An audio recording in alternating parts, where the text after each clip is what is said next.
नमस्कार. श्री स्वामी समर्थ. सूर्यास्तानंतर शिवलिंगावर जलाभिषेक करणं शुभ की अशुभ, या देवतांची पूजा संध्याकाळी करतात. धर्मग्रंथात काय म्हटलंय जाणून घेऊया या व्हिडिओमध्ये. त्याआधी कमेंट बॉक्समध्ये हर हर महादेव अवश्य लिहा.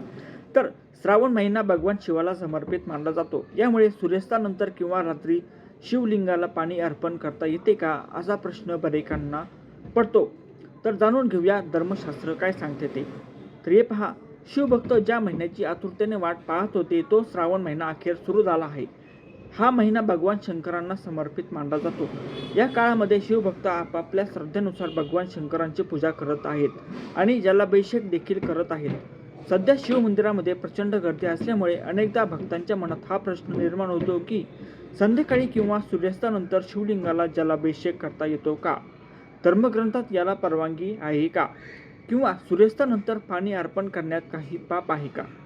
श्रावण महिन्यामध्ये सूर्यास्तानंतर शिवलिंगाचा जलाभिषेक करता येतो का, याबाबत आपण नियम जाणून घेऊया.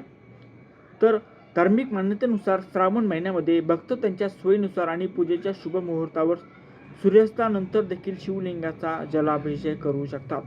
प्रदोष काळामध्ये भगवान शिवाची पूजा करणे विशेष महत्त्वाचे मानले जाते. प्रदोष काळ म्हणजे सूर्यास्ताच्या वेळेस असतो, जो आत्ता आहे. असे मानले जाते की या काळात भगवान शिव आणि देवी पार्वतीची पूजा केल्याने भक्तांना विशेष आशीर्वाद मिळतात. त्यामुळे जर काही कारणास्तव ते सकाळी शिवलिंगाचा जलाभिषेक करू शकले नाहीत तर ते संध्याकाळी देखील हा विधी करू शकतात. हिंदू धर्मग्रंथानुसार भगवान शिवाला महाकाल म्हणजे सर्व काळांचे स्वामी असे म्हटले जाते. धार्मिक श्रद्धेनुसार शिवाची उपासना काळाच्या पलीकडे मानली जाते. म्हणूनच रात्री भगवान शिवाची पूजा करणे विशेष महत्त्वाचे मानले जाते. शिवरात्री आणि श्रावण शिवरात्री सारख्या प्रसंगी रात्रीच्या 4ही प्रहरांमध्ये भगवान शिवाची पूजा करण्याची परंपरा आहे.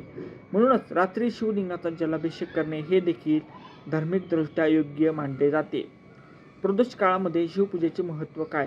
हिंदू धर्मामध्ये प्रदोष काळ हा भगवान शिवाची उपासना करण्यासाठी एक अत्यंत विशेष काळ मानला जातो. प्रदोष व्रताच्या दिवशी विशेषतः संध्याकाळी भगवान शिव आणि देवी पार्वती यांची पूजा केली जाते. असा विश्वास आहे की प्रदोष काळामध्ये शिवलिंगाला पाणी अर्पण करणे, बेलपत्र अर्पण करणे आणि भगवान शिवाचे ध्यान केल्याने त्यांचा आशीर्वाद प्राप्त होतो. जर प्रदोष काळ श्रावण महिन्यातील सोमवारी आला तर हा काळ शिवभक्तांसाठी आणखी विशेष मानला जातो.